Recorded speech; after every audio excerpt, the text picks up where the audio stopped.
de literatura médica que se está generando en las grandes revistas y, bueno, no todo está claro al 100%. Hay cuestiones que están muy claras, pero otras no están tan claras. Y habrá que esperar para despejarlas, porque cualquier enfermedad nueva, esta es una enfermedad nueva que tiene un primo hermano que es el SARS-CoV y y el MERS, que son dos enfermedades muy parecidas, pero esta está dando bastantes sorpresas continuamente y, bueno, pues por eso genera tanta incertidumbre y al mismo tiempo pues también mucha confusión en las redes sociales y en la misma prensa. E incluso muchas de las medidas políticas que se toman a veces con un desconocimiento de lo que realmente esta enfermedad está generando. Y, bueno, y hasta la propia OMS, la Organización Mundial de la Salud, empezó diciendo que no había que utilizar mascarillas y ahora que hay que utilizarlas sí o sí.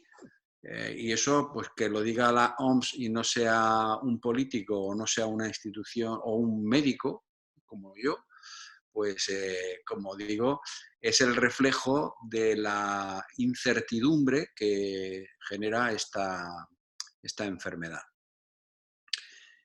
Bien, pues dentro de esa incertidumbre me habéis hecho varias preguntas que lógicamente giran en torno a los pacientes que están trasplantados en general. La primera pregunta bueno, antes de nada, la situación actual, como sabréis, a día de hoy hay 172.000 casos en España, con 18.000 fallecidos, por desgracia, y eso supone una tasa de letalidad del 10,4%. Quería aclararos la diferencia, por si algunos lo sabréis, otros a lo mejor no, diferencia entre la letalidad y la mortalidad. Porque se utilizan mucho estos términos. La tasa de letalidad es el número de fallecidos con respecto al número de personas que tienen la enfermedad, que conocemos que la tienen. En este caso, conocemos que hay 172.000. Calcular que más o menos hay que multiplicar esto por 10. Es decir, en España puede haber 2 millones de personas infectadas. Pero bueno, conocemos 172.000, si han fallecido 18.000, pues la regla de 3 sale un 10,4%. Eso es la tasa de letalidad. La tasa de mortalidad sería referido, estos 18.000, a la población. Se hace por millón. Entonces, si uno hace también la regla de 3, es decir, si hay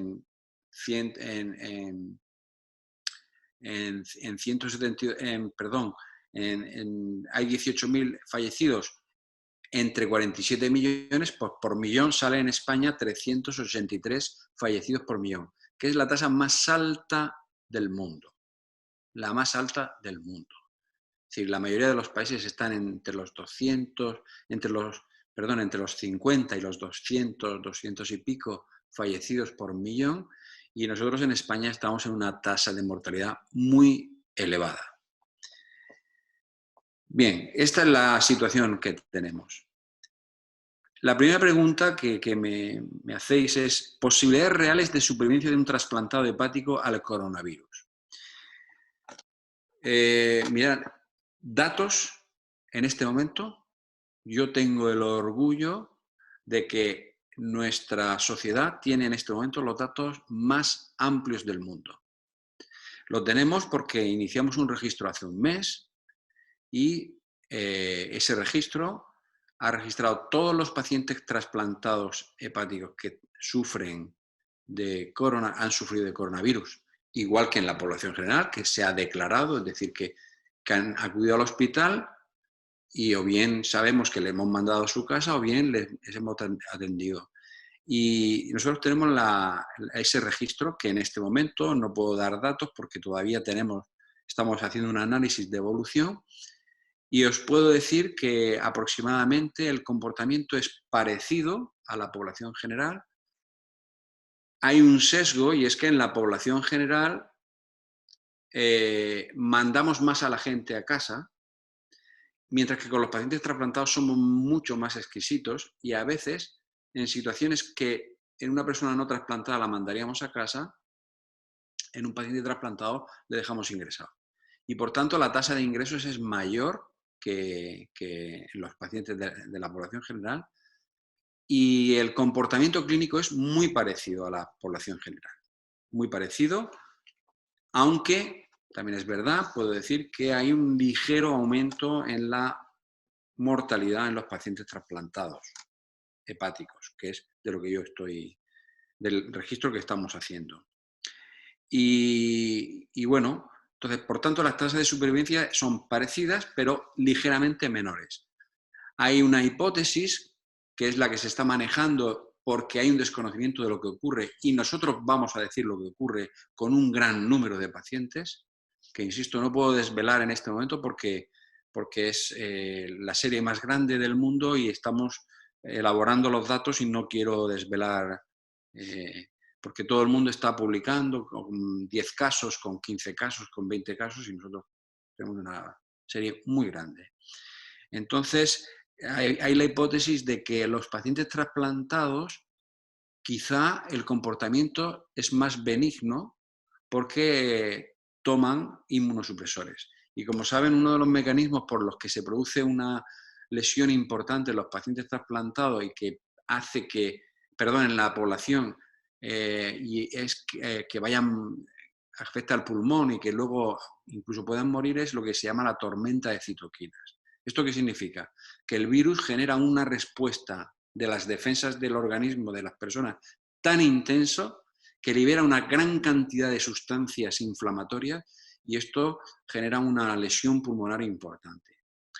Pues bien, existe la teoría de que el paciente trasplantado, como lleva inmunosupresores, pues esta tormenta de citoquinas se puede amortiguar.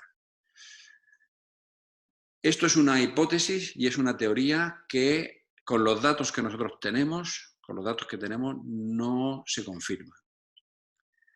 Lo que sí es cierto es que un paciente trasplantado no hay que quitarle la inmunosupresión en absoluto, hay que bajarla, pero no hay que quitarla, porque posiblemente sí haya un cierto efecto amortiguador, pero no al punto de eliminar totalmente la posibilidad de que el paciente trasplantado pueda ir mal, como puede ir un paciente. En resumidas cuentas, en resumen, a la pregunta quiero contestar. Las posibilidades de supervivencia de un trasplantado, según la experiencia nuestra, con un gran número de casos que, insisto, estamos pendientes para publicar, es ligeramente inferior al de la población general. Ligeramente inferior. Pregunta si hay un registro o si se sabe que alguno de los trasplantados se ha infectado por COVID y si es así, si se sabe la supervivencia. Lo acabo de contestar. El registro, hay un registro americano que en este momento, ayer salió en un webinar, es decir, una videoconferencia como esta que hizo la Asociación Americana de Trasplante, se hizo ayer por la tarde, yo lo estuve viendo. En este registro americano llevan unos 20 y tantos pacientes trasplantados hepáticos, unos 50 y tantos renales, llevan un número muy bajo, muy inferior al registro nuestro, y nosotros tenemos un registro que, insisto, es el más amplio en este momento, en mi conocimiento, del mundo y que estamos a punto de publicar. Dice, si un trasplantado coge el COVID, ¿cómo pueden interactuar los fármacos inmunosupresores con los posibles tratamientos? En primer lugar, los tratamientos que ahora mismo hay para el COVID, el SARS y por tanto para la enfermedad COVID, son todos tratamientos puramente empíricos. Y todos los que se han utilizado, empezamos por unos que se utilizan para el SIDA, el Kaletra. Este tratamiento, ya en un gran estudio que se ha publicado en el New England, no ha demostrado una eficacia respecto a no tratar. A pesar de eso, se sigue tratando porque dicen que eso ha ocurrido en pacientes más graves, pero que en los pacientes menos graves quizás sea bueno. No hay un estudio que lo demuestre que sea mejor. El tratamiento con unos nuevos antivirales, ayer salió publicado que va bien, pero no tan bien como no hacer nada. La cloroquina, que habrán oído, un antipalúdico, También ayer salió publicado en el New England que no va, incluso casi va peor que darlo. Otro que se llama el tocilizumab, que lo que hace es ir contra esa tormenta de citoquinas, en concreto contra una de ellas, que es la interleuquina 6. Bueno, pues también los estudios que hay dicen que va mejor, pero tampoco está claro. Es decir, a ver, ustedes sabrán que nosotros en medicina lo que demuestra mejor que un fármaco es bueno es que yo trato con el fármaco versus o no tratar o versus comparado con un tratamiento ya clásico que se sabe que va bien. Claro, si yo pongo el tratamiento y no sé qué pasa sin ponerlo, pues no sé realmente si es mejor o no. Hablo de enfermedades en las que no se conoce el tratamiento. En esta enfermedad, si no conocemos el tratamiento, yo puedo comparar, poner un fármaco X y para saber si realmente es bueno, lo tengo que comparar con no hacer nada, porque a lo mejor no haciendo nada, incluso puedo ir mejor. Parece una barbaridad, ¿no? Pero no es una barbaridad, porque a lo mejor la barbaridad es poner el tratamiento, porque puede ser perjudicial. Entonces, empezando por ahí, la pregunta es, bueno, ¿pueden interferir? Bueno, pues estos fármacos que, insisto, todavía no hay una demostración clara de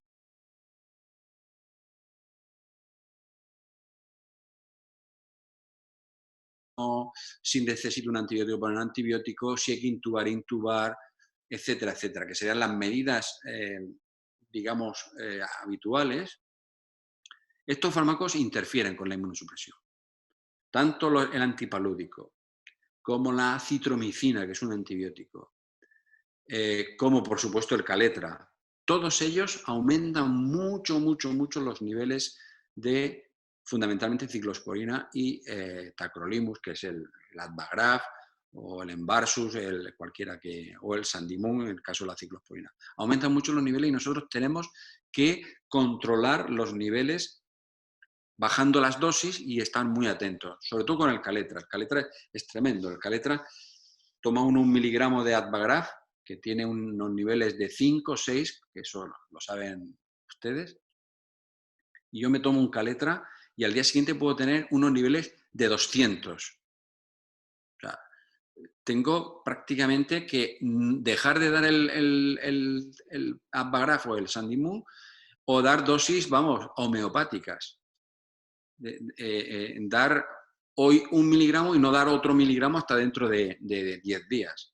Entonces son fármacos, por tanto, que interfieren muchísimo con el tratamiento habitual y tenemos que ser muy cuidadosos.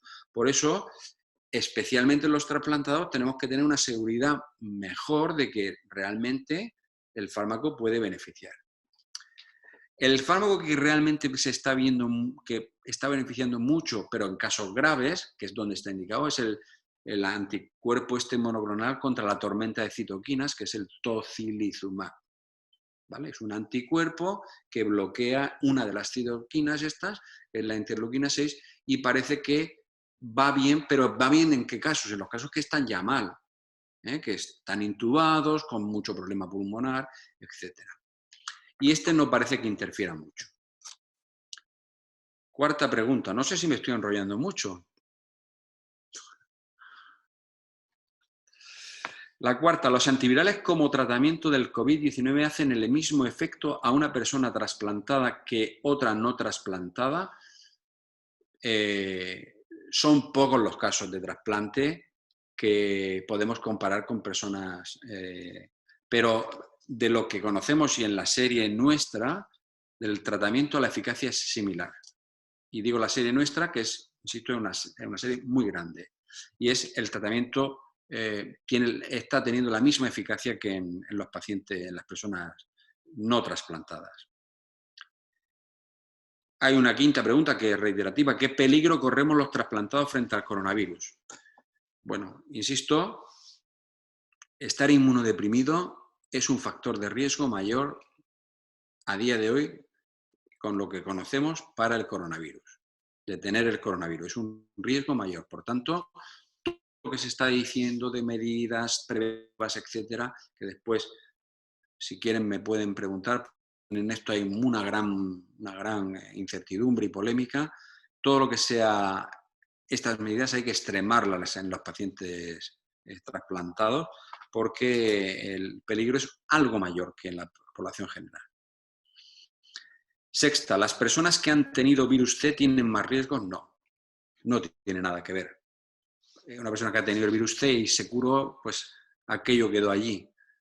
Quiero decir, quedó allí, o bien si tuvo que trasplantarse, aquello se acabó, o si fue después del trasplante y se ha curado uno después del trasplante, pues lo que queda es lo que... Hay una pregunta ahora sobre el hígado y ahora lo referiremos, pero no tienen más riesgo.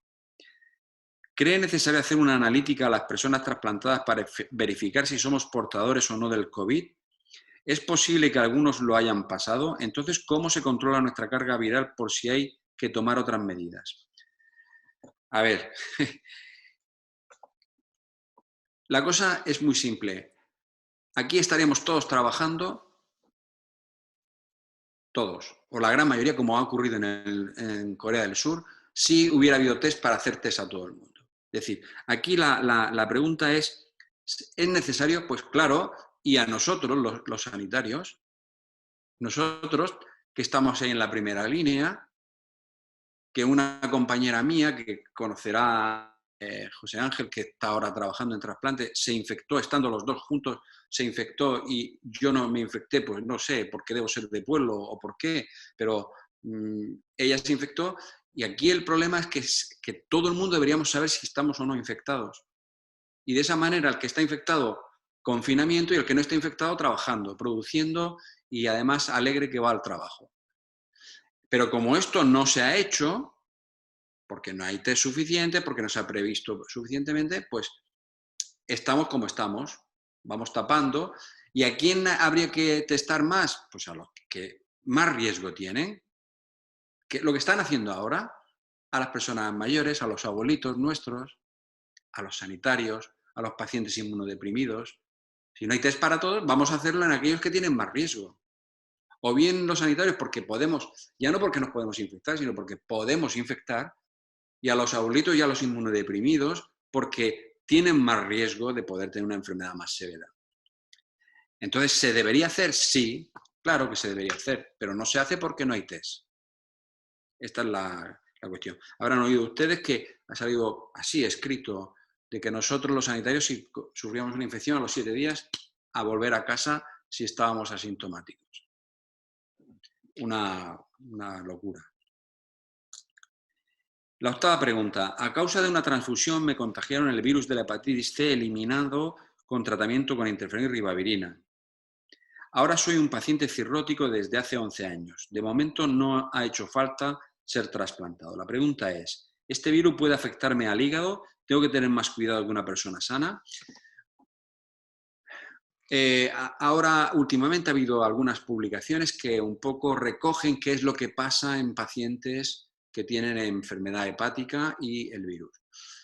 Realmente este virus afecta muy poquito al hígado, muy poco. Y lo que se ha visto es que puede aumentar un poquito las transaminasas en algunos casos y en aquellos pacientes que tienen una enfermedad hepática previa, cuanto más grave sea, es decir, desde no tener cirrosis a tener cirrosis, parece que puede aumentar un poco más las transaminasas, pero no al grado de producir una descompensación. Es decir, no es un virus que descompense al paciente cirrótico. Ha ocurrido en algún caso, pero de manera general, esta enfermedad por el SARS o enfermedad COVID no afecta de una manera seria a los pacientes que tengan enfermedad del hígado. Insisto, se ha visto, ves que sube un poco más las transaminasas, pero subir las transaminasas no es descompensar el hígado. Simplemente que si uno tiene unas transaminasas de 30, pues que le suben a 60 o a 70 si tiene una cirrosis, pero luego vuelve otra vez a la normalidad. Lo que no hace es descompensar al paciente que tiene enfermedad en el hígado. 9. Si nos ingresan en un hospital comarcal, ¿se ponen en contacto con el equipo médico de la unidad hepática de nuestro hospital de referencia? Yo no puedo hablar por toda España, pero sí os puedo decir, vamos, en Murcia, seguro, seguro. Incluso que nosotros trasplantamos personas de Castilla-La Mancha, fundamentalmente de Albacete, inmediatamente, de Yin, de La Roda, de donde sea, nos llaman inmediatamente si hay un trasplantado. Precisamente el registro nuestro ha tenido un gran éxito porque en España, por lo que yo oigo de todos los compañeros de trasplante, haciendo un poco una broma, cuando un trasplantado tose, nos enteramos. Es decir, es muy frecuente que cuando a un paciente trasplantado le ocurre un problema que se sale un poquito de lo normal, es decir, una fiebre con tiritonas, pues que un dolor abdominal que no se quita, etcétera, etcétera, lo más habitual es que o bien el médico de cabecera o el hospital de referencia nos llame y nos diga, oye, este paciente tiene este problema, ¿nos lo quedamos aquí o se va al hospital? O sea que esto es muy habitual y por tanto tienen que estar tranquilos porque el paciente trasplantado, nosotros, yo creo que en España lo cuidamos, vamos, como oro en paño. Es decir, no hay ningún problema. Esté donde esté, en su ambulatorio, en su hospital de referencia, siempre va al hospital de referencia donde se ha trasplantado o al menos nos consultan. En caso de contagio de un trasplantado hepático, debería tener un control hospitalario desde el principio, requiere una atención especial por ello, debemos reaccionar más rápido para acudir a los sanitarios que la población general. Una persona con síntomas de COVID o que se demuestra claramente que tiene la enfermedad COVID-19 o por SARS-CoV-2, un paciente trasplantado inmediatamente tiene que estar evaluado por un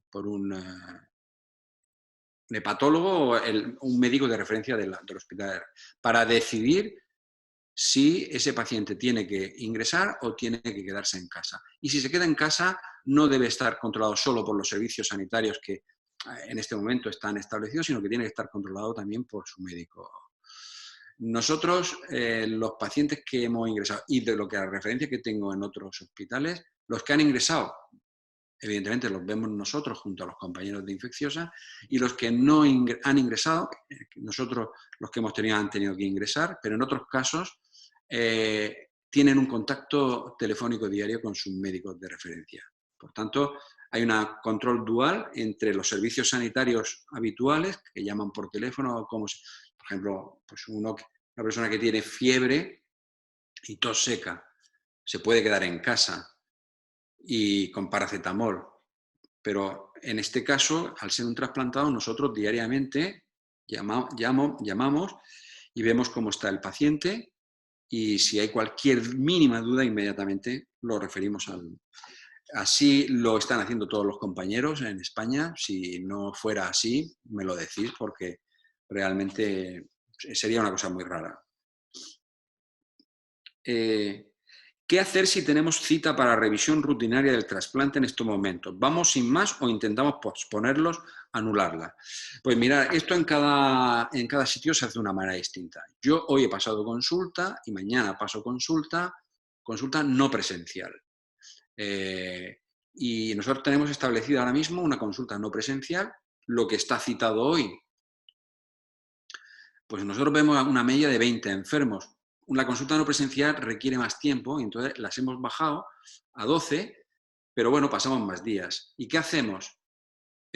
Revisamos toda la historia, revisamos los análisis si el paciente ha podido hacérselos, incluso le invitamos que se lo haga más en su centro de salud, y una vez que reviso todo, relleno las notas en la historia e inmediatamente llamo. O sea, yo he llamado esta mañana pues, a 14 pacientes, porque tenía una consulta de 10, pero ha acabado en 14. Le llamo al paciente, además son consultas muy agradables, porque si el paciente primero no se ha tenido que desplazar, no ha perdido el tiempo en desplazarse, el follón de estar esperando una hora, hora y media, le llamas, buenos días, Pepe, José, Francisco, ¿cómo estás? Pues soy el doctor Pons. Estableces la conversación, te cuenta todas las cuestiones, le comento, mira, tus análisis están bien o tienes un problema que te tengo que subir la inmunosupresión, y así estamos haciendo todas las consultas. En este momento, prácticamente en España no se están haciendo consultas presenciales, sino consultas no presenciales por teléfono. En cada hospital lo estarán haciendo de una manera. Lo mejor es no ir al hospital en este momento, lo mejor es no ir al hospital y lo mejor es establecer una comunicación no presencial.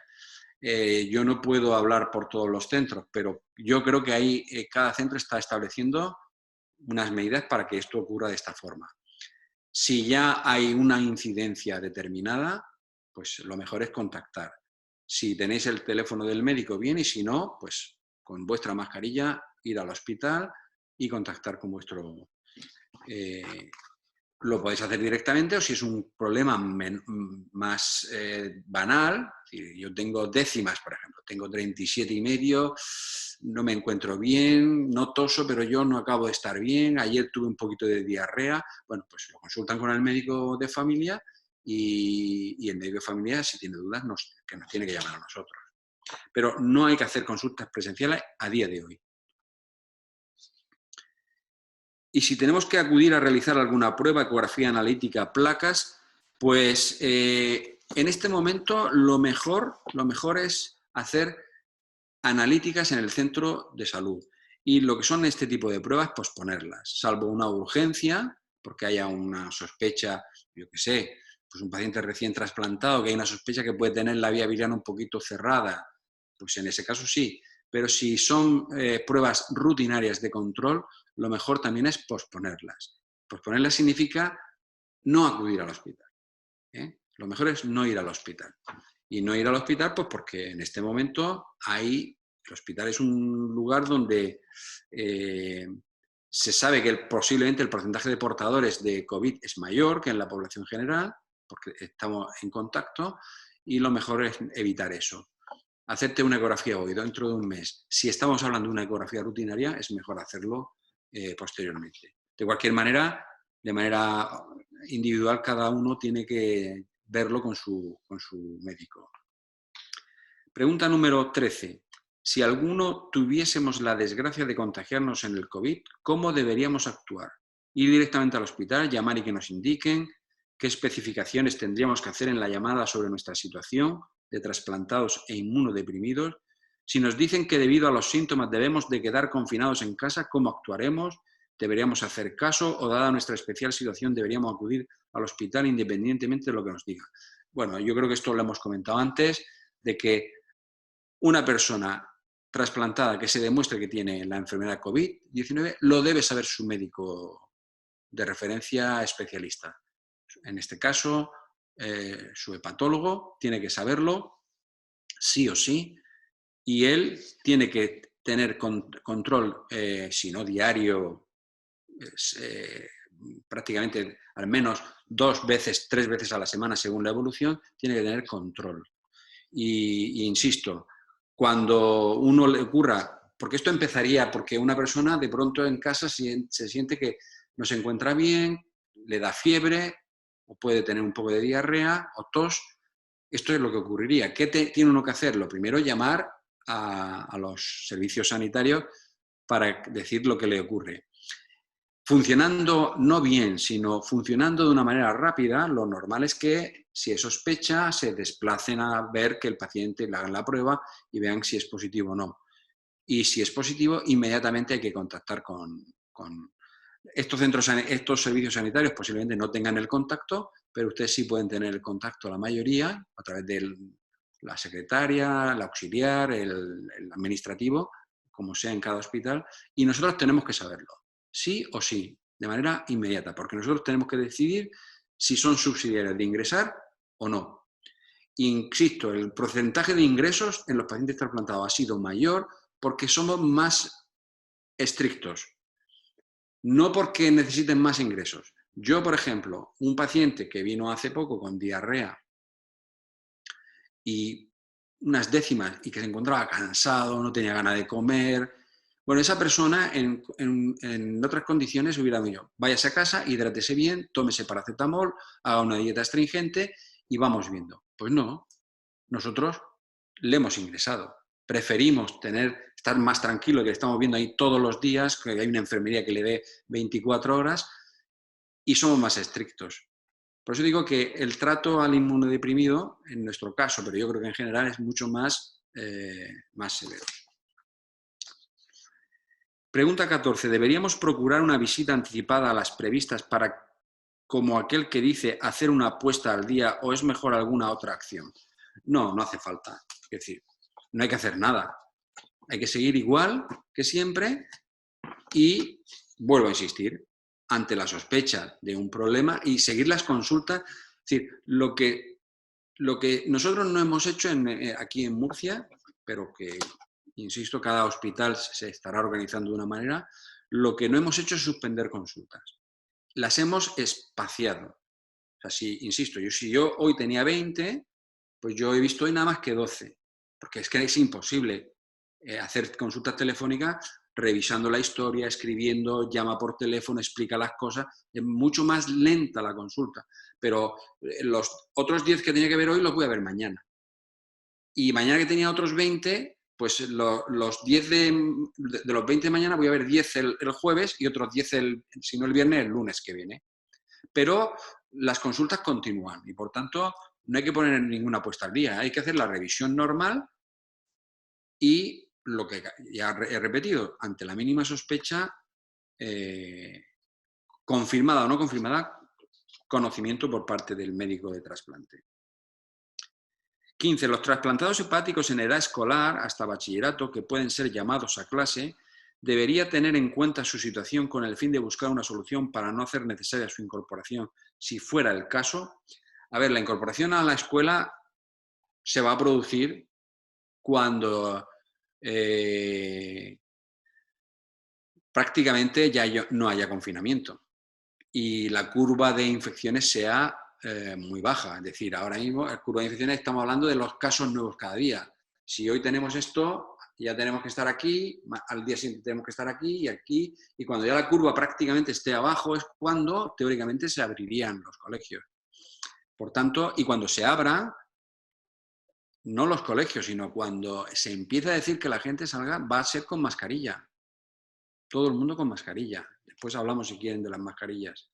Y por tanto, yo creo que estando ya la curva muy baja de infecciones, yo creo que un chaval que esté en bachillerato tiene que ir al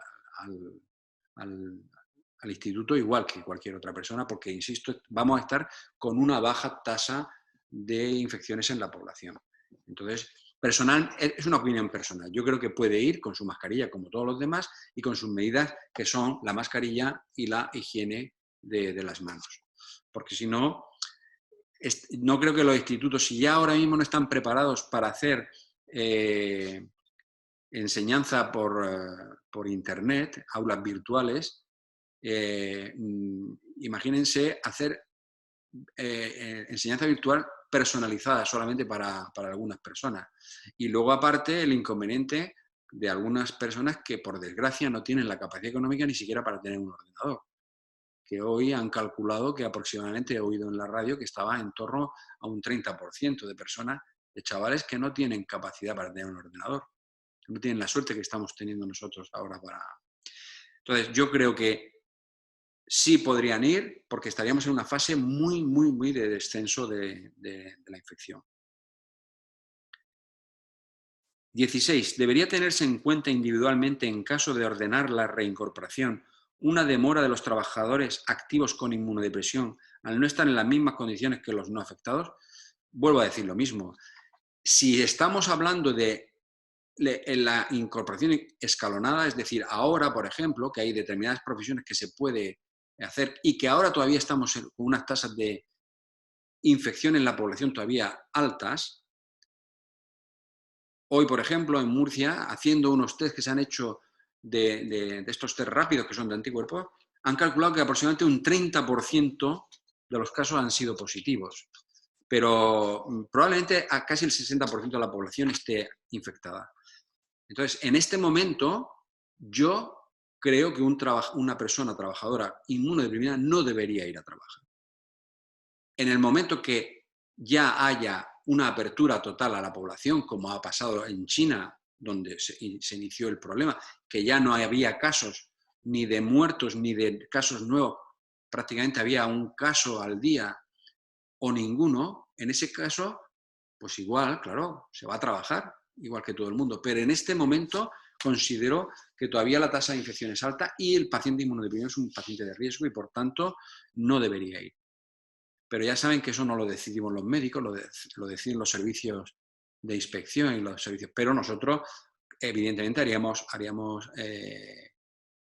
un informe en sentido negativo.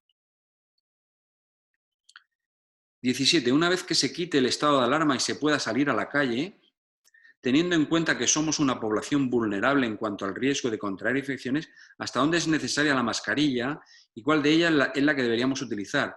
Para que ofrezca garantía el uso de mascarilla, ¿cada cuánto tiempo debería ser renovada? Este es uno de los elementos que más polémica ha generado. A ver, cuando salgamos a la calle va a haber unas normas que va a ser que todo el mundo utilice mascarilla. Todavía no lo dicen porque no hay mascarillas suficientes. Como no decían hay que hacerse el test, ni lo dicen todo el mundo porque no hay test para todos. O sea, el tema no es, ¿tiene que llevar todo el mundo mascarilla? Sí. ¿Hay que hacer test a todo el mundo? Sí. Vale, pero entonces ¿por qué no lo dicen? Pues porque no hay test y no hay mascarillas para todos. Si no las hay para nosotros. Si yo para buscar una mascarilla en mi hospital hace 2 semanas tenía que ir casi rogándole, porque estaba en manos de los supervisores, tenía que rogarle al supervisor, oye, ¿me puedes dar una mascarilla, por favor? Que es que esta que tengo la llevo ya 2 días. O sea, es que en este plan, entonces, todo el mundo va a tener que llevar mascarilla cuando salgamos. ¿Qué tipo de mascarilla? Pues antes de hablar de la mascarilla, ¿cuál es el problema de la mascarilla? Uno se infecta, lo digo también para que lo sepan a la hora de... Me llama muchísimo la atención ver a gente en un camión o en un coche con mascarilla. Eso es absurdo. Quien infecta es una persona que tose, estornuda o respira, porque con la respiración salen también virus, y que tiene la infección. Por tanto, si esa persona lleva mascarilla y yo llevo mascarilla, yo no me voy a infectar. Aunque pase a medio metro, pero por precaución hay que pasar a 2 metros. ¿Por qué? Porque se sabe que la tos elimina, o sea, expulsa gotitas donde van los virus, que son las gotitas, se llaman de fluge, que son de 3-5 micras, y ahí van los virus. Cuando yo toso, el virus sale en esas gotitas y cae al suelo, porque las gotitas de estas micras caen al suelo. ¿Cuánto puede alcanzar con la tos? 2 metros. Hasta 2 metros. Con la respiración, 30 centímetros. Con el estornudo, hasta 6 metros. Hasta 6 metros. Hay estudios muy curiosos hechos por físicos y que se hace con radio láser y tal, que tú ves cómo las gotas, en una persona que tose en una habitación, cómo las gotas llegan según el estornudo, las ves de color verdecito, como llegan a 6 metros, e incluso permanecen un poquito en el aire durante un tiempo. Entonces, yo me voy a infectar si tengo al lado una persona infectada, sin mascarilla, él y yo. Si él lleva mascarilla y yo no llevo mascarilla, y él tose, posiblemente yo no me infecto. Si él estornuda y lleva mascarilla y yo no llevo mascarilla, posiblemente yo no me infecto. Digo posiblemente. Pero si él lleva mascarilla y yo llevo mascarilla y yo mantengo una distancia prudente de 2 metros, porque lo habitual es que sea la tos, porque el estornudo ya habéis visto que dicen que hay que hacer así, para que no me infecte la mano y además no llegue a los 6 metros el estornudo. Entonces, si yo cumplo esas normas, yo no me voy a infectar.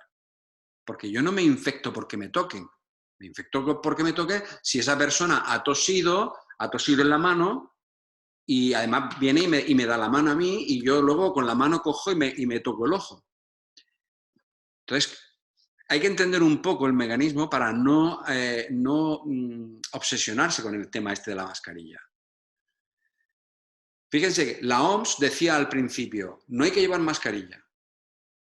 ¿Por qué? Porque, aparte porque no había mascarillas, pues porque decía que normalmente, manteniendo la distancia de 2 metros y lavándote las manos, pues con eso era suficiente. Pero claro, uno, si yo estoy aquí y ahí hay una esquina y acaba de estornudar una persona y yo paso sin dar detrás a los 30 segundos que yo no sabía que ha pasado esa persona, yo puedo respirar el estornudo de esa persona. Por tanto, lo mejor es llevar mascarilla cuando uno va por la calle. No está tan demostrado que ir solo por la calle con mascarilla pueda disminuir, pero fíjense, en Corea del Sur, que es el país paradigmático de lo que hay que hacer, test a toda la población y mascarilla a todo el mundo obligatoria, bajo multa, incluso cárcel, que esto no va a pasar en nuestro país, espero que no. Con eso, Hong Kong, la curva fue así y así. El país que mejor ha funcionado por los test masivos y por las mascarillas. Luego, llevar la mascarilla sí que asegura, porque por un lado los que están infectados no van a infectar a los demás y los que no están infectados pueden prevenir. Y la pregunta me pueden hacer, bueno, pero la mascarilla normal y quirúrgica, ¿para qué sirve? Pues esto también hay una polémica. Seguro que sirve para evitar que yo expulse las gotitas y las mande fuera y por tanto infecte. Esto es seguro. Pero me protege a mí. Bueno, la única afirmación que... la gente dice que no, pero todo el mundo hace afirmaciones así al voleo y no se basan en ciencia. Hace un año salió en una revista muy importante que se llama JAMA, que es la revista de la Asociación Americana de Medicina, en el 2019, y que yo, por cierto, bueno, yo tuiteo cosas de medicina nada más, yo ese artículo lo he tuiteado, y en la que se demostró en más de 4.000 personas sanitarias, en una pandemia de gripe, gente que lleva mascarilla quirúrgica frente a gente que lleva mascarilla, la que conocen como FFP2, la que dicen que protege más.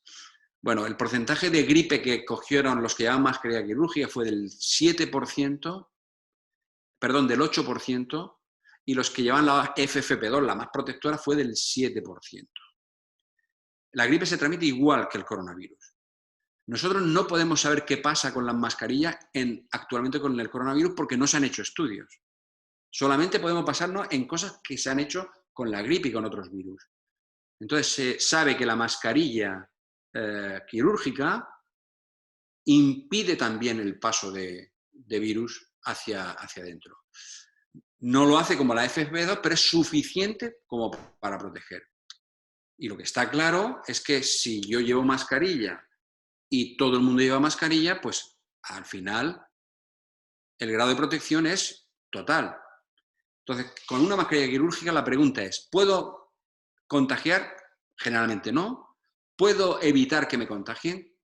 Generalmente sí. Por lo que se sabe, por la gripe.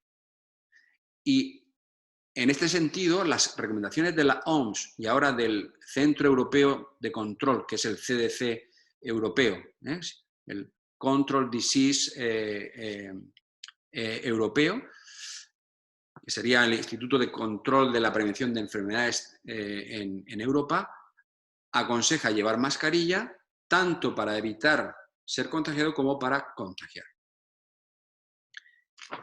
Bueno, esto lo he contado a propósito de esta pregunta que era la 17 y bueno, como digo, lo de la mascarilla hasta que no se dé la información de que ya no hay casos o que los casos son puntuales, la mascarilla hay que llevarla. Y aparte, la mascarilla lo que tiene es un efecto, esto lo dicen todas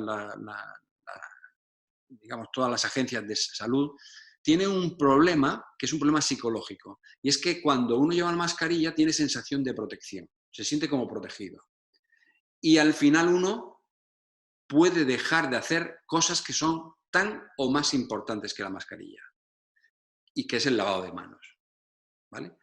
Y el lavado de manos porque yo puedo llevar mi mascarilla y no tener cuidado en ir al supermercado, comprar la fruta, tal y cual, que ya saben que normalmente nos ponen ya guantes y todo, pero en algún momento pues me pica aquí y me toco el ojo.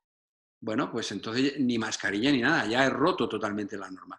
Entonces la mascarilla tiene el efecto psicológico de protección, pero hay que llevar cuidado porque uno no debe descuidar la otra gran medida que es el del lavado de manos. Y dicho lo del lavado de manos, pues han desaparecido los alcoholes de los supermercados, de las farmacias. Basta con lavarse con un gel o con cualquier detergente, incluido, si quieren, el Fairy o cualquier otro, bien lavadas las manos, como saben que...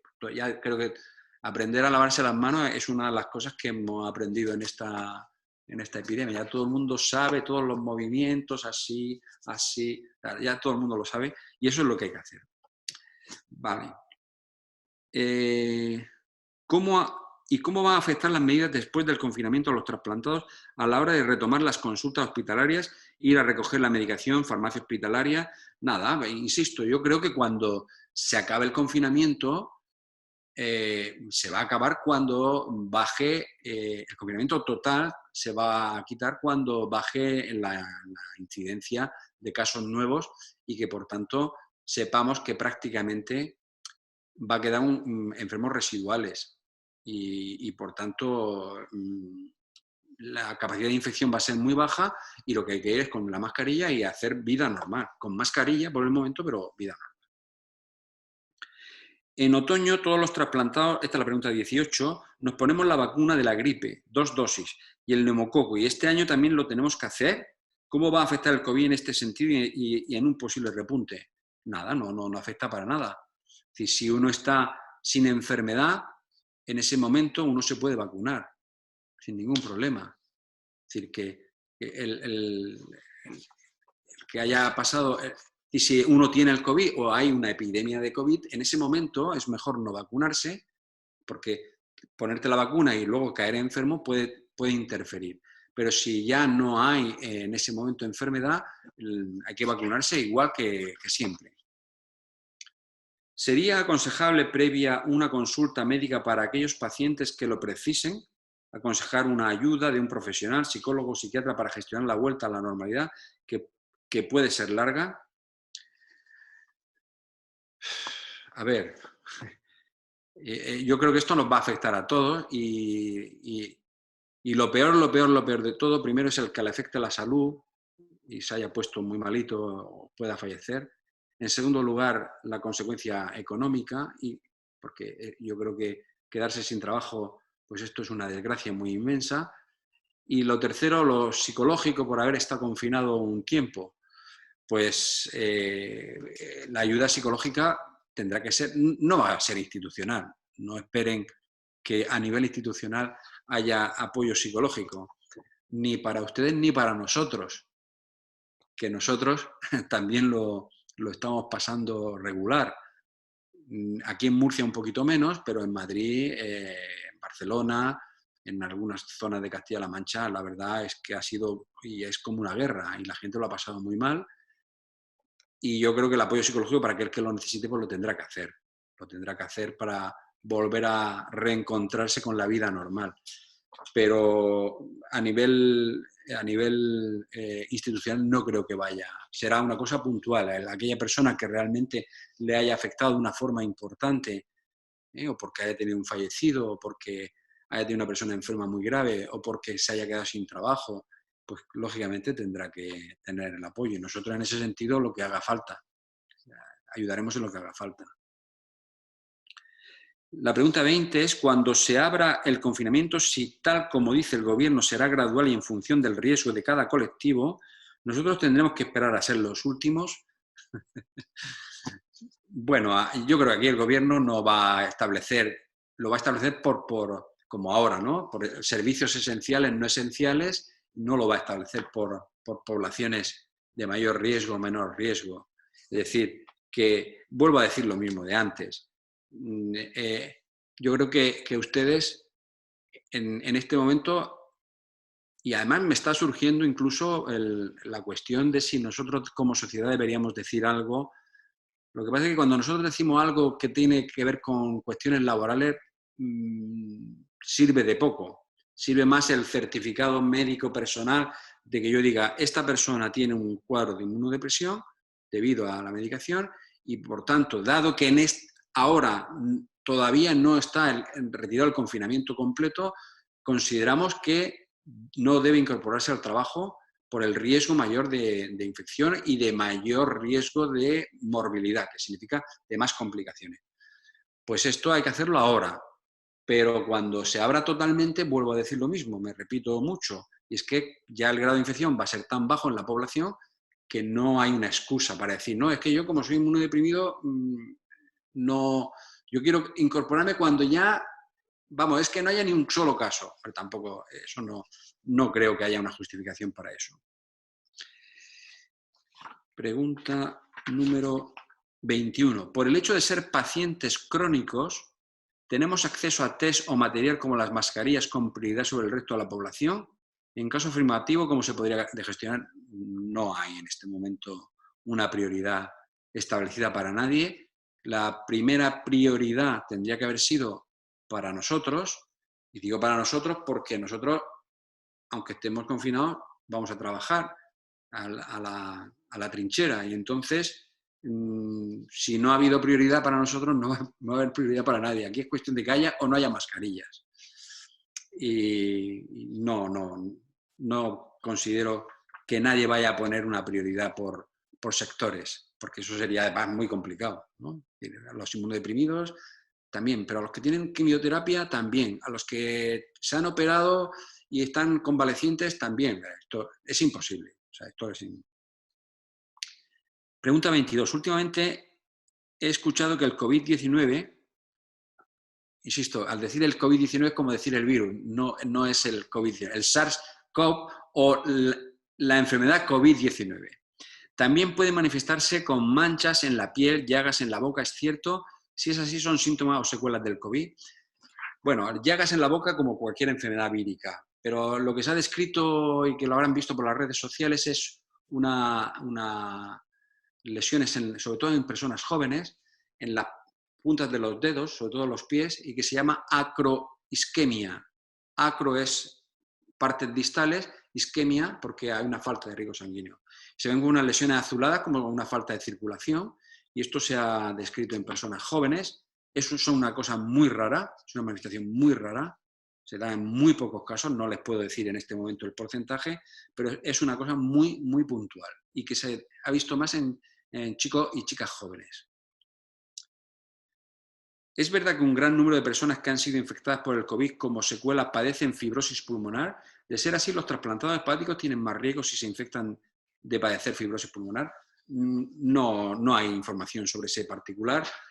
La fibrosis pulmonar se ha visto en algunos casos, incluso en China han llegado a trasplantar a 2 personas con fibrosis pulmonar por el COVID, han trasplantado de pulmón, pero la fibrosis pulmonar a día de hoy es una secuela también muy rara, muy rara.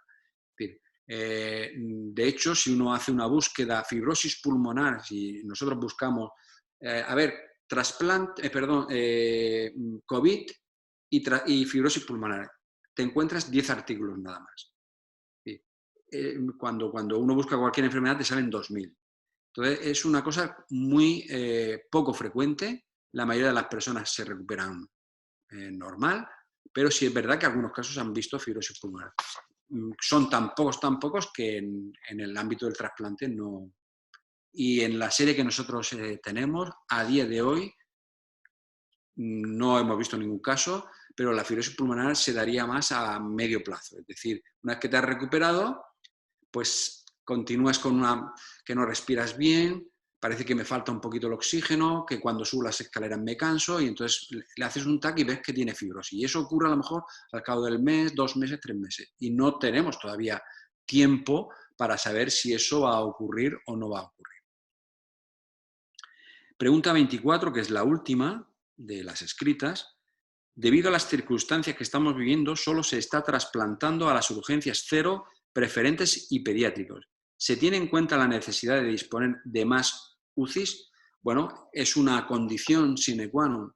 De hecho, el protocolo que ha salido de la ONT hace unos 15, 20 días, hecho con todos los coordinadores de trasplante, y que además es lo mismo que están haciendo en otros países, pero España en eso ha sido de las primeras que lo ha hecho.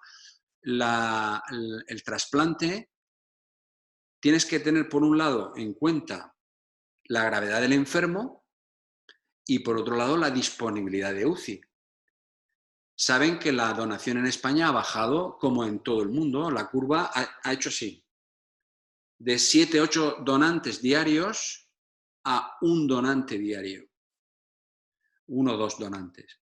Entonces, claro, por un lado han bajado los donantes, pero también en los receptores solamente trasplantamos o hepatitis fulminante, es decir, gente muy grave que se va a morir, o enfermos que están en una situación ya muy, no avanzada, sino que están muy mal, por tanto están los primeros de la lista, o enfermos que tienen un tumor y que el tumor vemos que hay un riesgo muy elevado de que pueda evolucionar si no se trasplanta.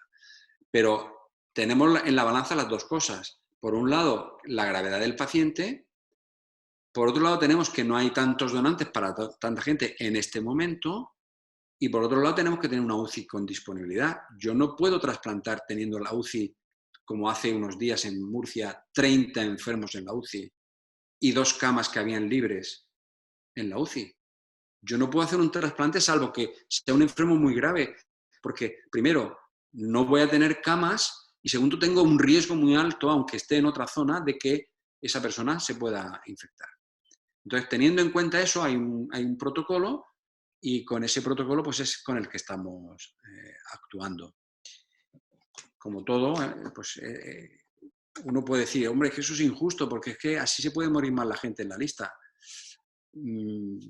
Pero claro, también se puede morir más porque es que hay menos donantes.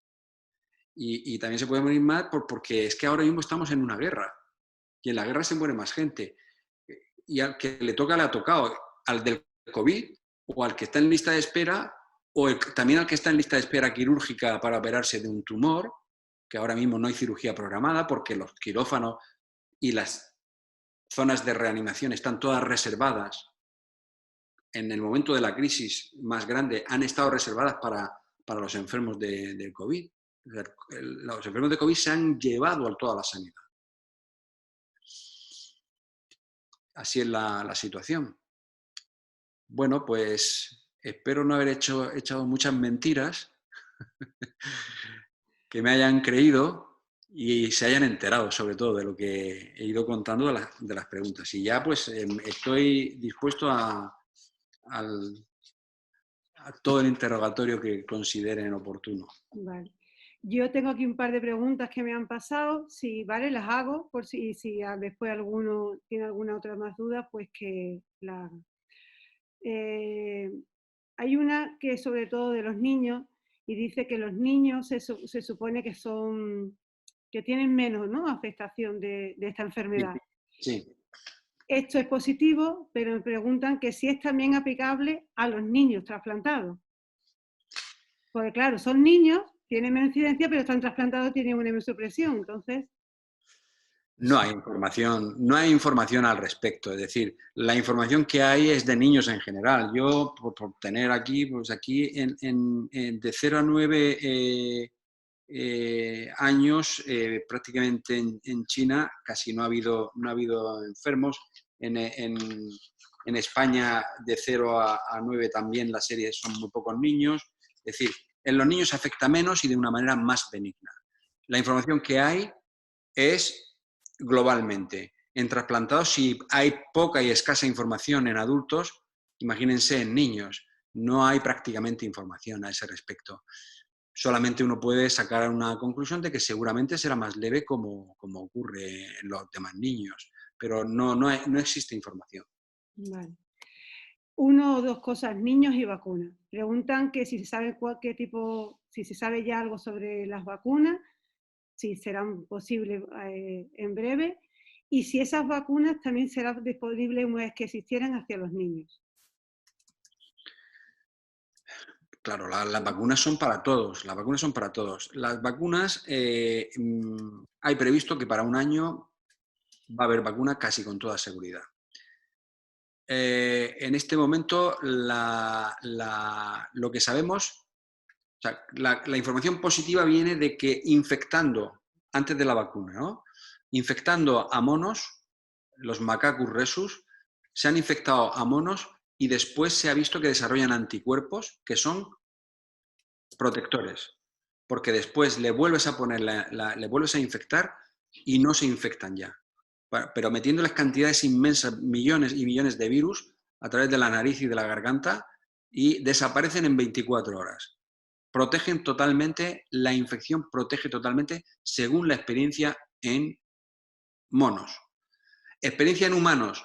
Como no tenemos vacuna, la experiencia es que en algunos casos graves de enfermedad se ha visto que poniéndoles suero de personas que han pasado la infección y por tanto que tienen anticuerpos, por tanto yo le inyecto anticuerpos a esa persona que está grave, se ha visto que evolucionan muy bien. También todo muy preliminar. Por tanto, de toda esta experiencia se deduce que las vacunas que se hagan, si generan anticuerpos, van a ser protectoras. Esto es, como decimos en ciencia, una hipótesis. Hay varias aproximaciones para hacer vacunas, ¿vale? Hay 3 o 4 aproximaciones, que no voy a entrar en ellas, pero ya con una de ellas ya se está experimentando, pero si no lo saben, yo creo que sí lo saben, porque están muy cerca las personas trasplantadas están muy cerca de la medicina, pero para que algo se pueda extender a la población, tiene que pasar varias fases. Una fase primera en la que yo demuestro en animales que genero anticuerpos con esa vacuna, después una fase 1 que es de seguridad, que a personas voluntarias dice, escucha, ven que te quiero poner la vacuna a ver lo que pasa. Le pones la vacuna y ves que genera anticuerpos, no le puedes poner el virus después, eso no se puede hacer en personas. Eso lo puedes hacer en animales, pero en personas no. Lo único que puedes ver es que genera anticuerpos, pero tienes que ver seguridad también. No vaya a ser que la vacuna luego tenga algún efecto secundario grave. Fase 1. Fase 2 es que después, una vez que yo veo que es segura y que genera anticuerpos, lo voy a hacer en varias personas para ver realmente que es muy eficaz. Es decir, que en todo el mundo, en mucha gente, produce anticuerpos. Y ya la fase 3 es la previa a la comercialización. Lo hago en 1000 personas y ya veo que es segura, que es eficaz, y entonces ya, pues eso no es que esta semana voy a hacer la fase 1, la próxima voy a hacer la fase 2 y a la otra la fase 3. No, no, esto lleva, cada cosa lleva su tiempo, porque estamos hablando de seguridad en humanos. Entonces eso lleva tiempo y esos tiempos normalmente en medicina son 2-3 años, pero en este caso, como estamos corriendo, se prevé que en un año vamos a tener vacuna. Y la vacuna, si es segura y es eficaz, se puede extender, por supuesto, a niños y a toda la población. En caso de haber tenido contacto con el virus, ¿la inmunidad desarrollada cuánto dura? ¿Es posible que el virus se vuelva a reactivar porque haya mutado? Esto no lo sabemos. Esta es la gran incógnita del coronavirus, del SARS-CoV-2. Es la gran incógnita. La experiencia con el SARS-CoV, primero, es que no ha vuelto a aparecer enfermedad.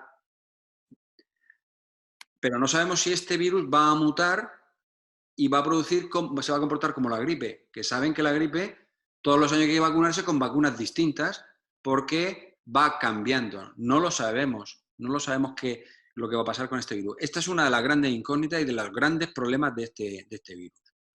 Y luego, respecto a la inmunidad, ayer salió publicado. Todo es que está muy fresco, es decir que, y además si uno deja de leer un día, o sea, si yo un día decido, este fin de semana voy a leer nada más que libros de aventuras y de historia, pues el lunes soy una persona desinformada totalmente. Y todos los días hay que leer. Se ha visto en China que la mayoría de las personas generan anticuerpos que protegen. Y ya una vez que genera esos anticuerpos, el virus ya no vuelve. Pero hay un porcentaje, aproximadamente un 30% de personas que los anticuerpos generan en muy baja cantidad. Y hay un 6-7% de personas que no generan anticuerpos. Pero no se sabe, ni siquiera en estas personas que no generan anticuerpos, si serían susceptibles de reinfectarse. No se sabe. Es decir, que la mayoría, para enterarnos, 7 de cada 10 personas generan anticuerpos en cantidades muy grandes. Si ya en monos hemos visto que protegen, hombre, pues nosotros y el mono, yo creo que estamos muy cerca, ¿no? Y luego suponemos que vamos a estar protegidos. 70%. 30% generan anticuerpos bajos. Y de ese 30%, un porcentaje que sería más o menos el 6% global, pues no generan anticuerpos. ¿Qué va a ¿Esas personas podrían reinfectarse con el mismo virus? No lo sabemos. ¿Y reinfectarnos por virus mutantes? Pues si muta el virus, seguro que nos vamos a poder infectar. Seguro, porque es un virus primo hermano, aunque lejano, de la gripe. Aquí hay alguien ya que piensa en el verano, doctor Pons, y en que vamos a estar todos en la calle estupendamente. Sí. ¿Qué se sabe de la transmisión del COVID en el agua? ¿Se podrá hacer uso de las piscinas de agua clorada o salada del mar? Es decir, que ya damos por hecho que estamos en la playa en agosto. A ver. Con mascarilla, pero en la playa. El virus en medio líquido, a una temperatura por debajo de 22 grados, se ha visto que puede durar varias horas. ¿Vale?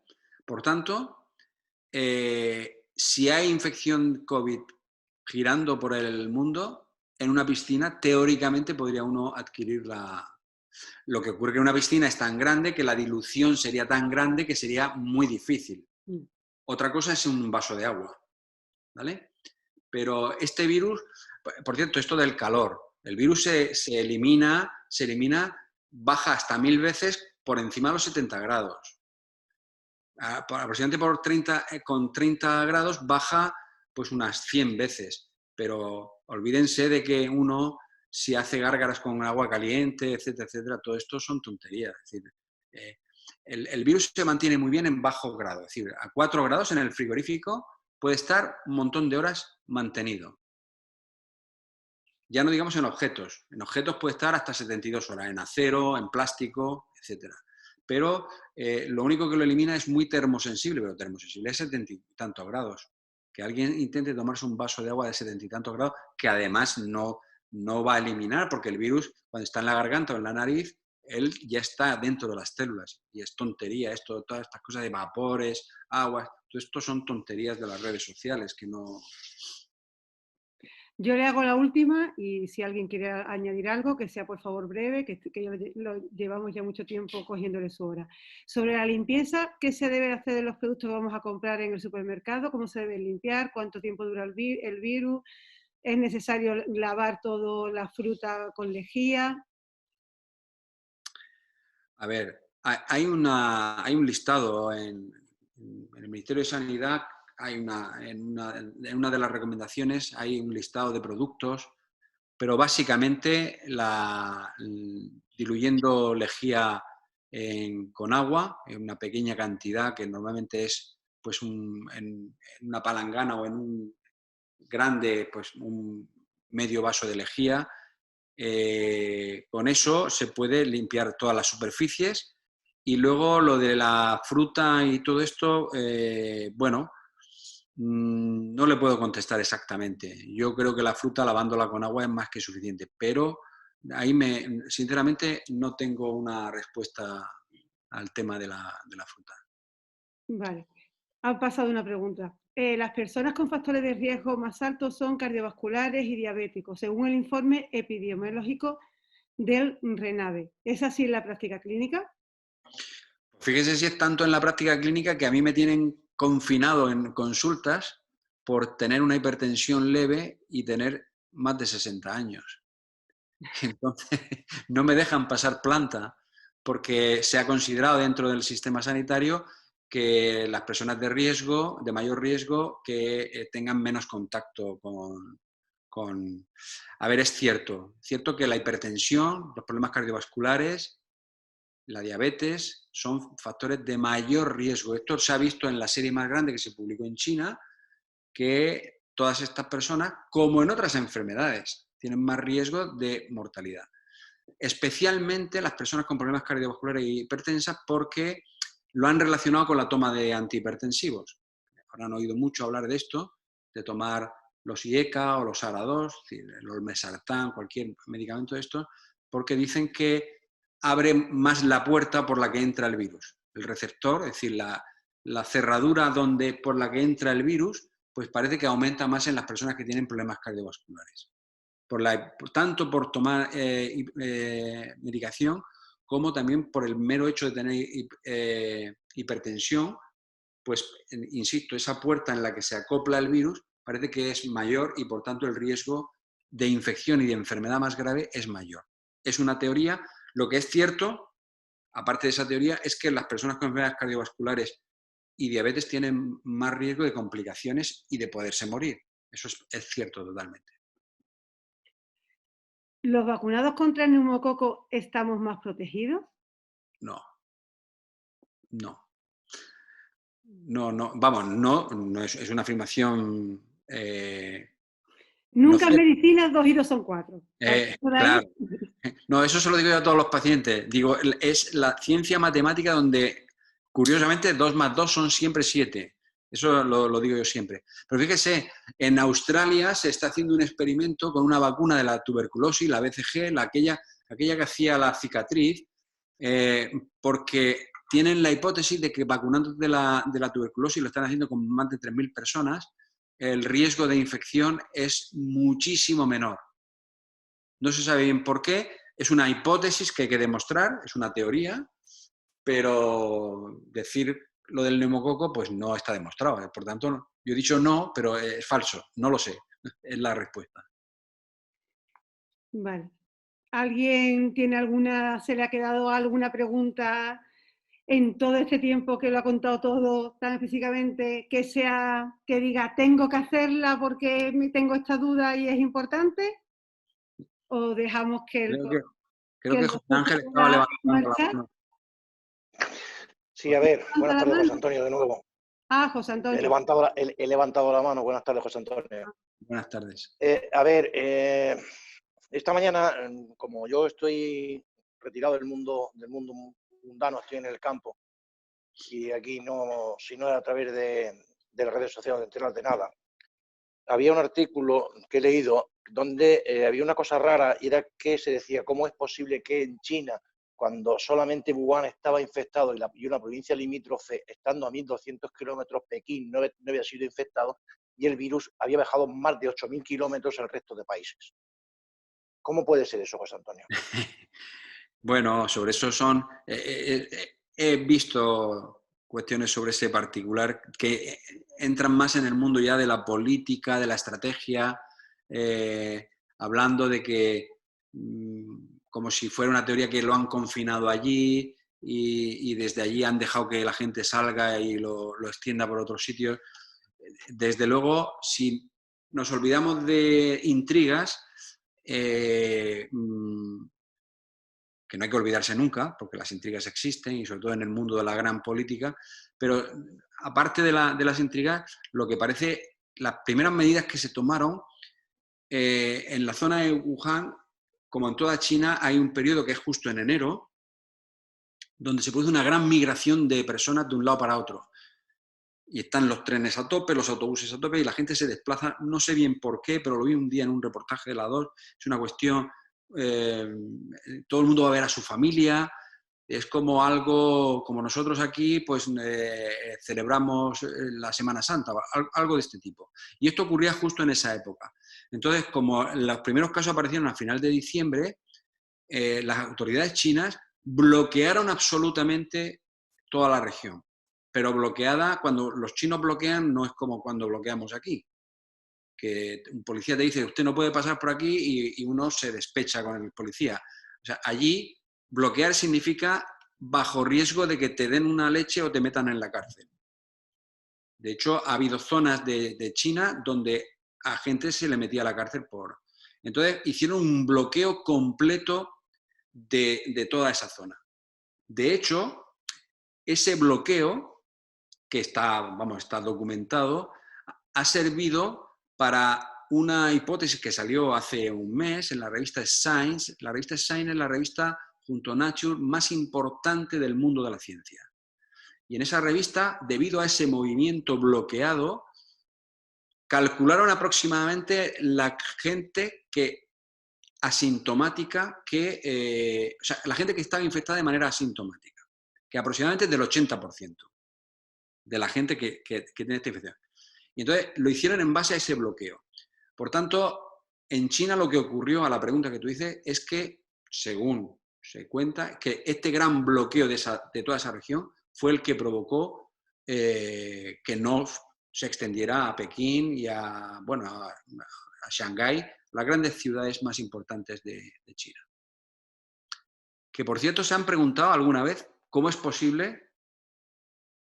Esta pregunta, que yo además la mandé en un Twitter y decía: el enemigo está en casa. ¿Cómo es posible que se haga un confinamiento y todos los días hayan 7.000, 8.000 infectados? ¿Cómo es posible? Y venga infectados, y venga muertos, y todo el mundo en casa. ¿Dónde está la infección? En casa. O sea, confinados, nos hemos infectado en las casas. O sea, el enemigo era o mi mujer, o mi hijo, o yo era el enemigo de mi mujer y de mis hijos. Enemigo. Estamos hablando de enfermedad.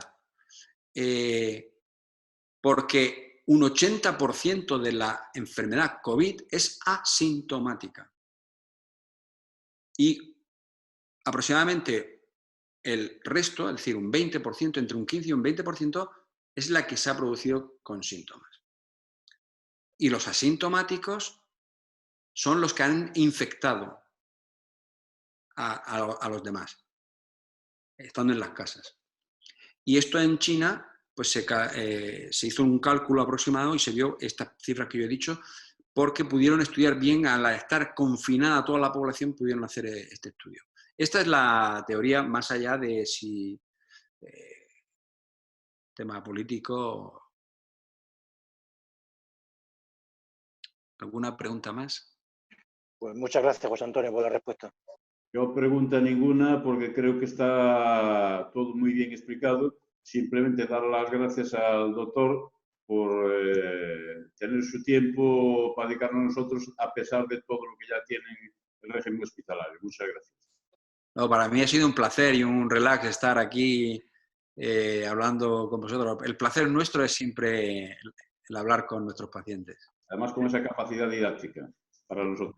Doctor Pons normalmente, bueno, conoce a José Ángel porque es su paciente. Es una desgracia que tengo. Bueno.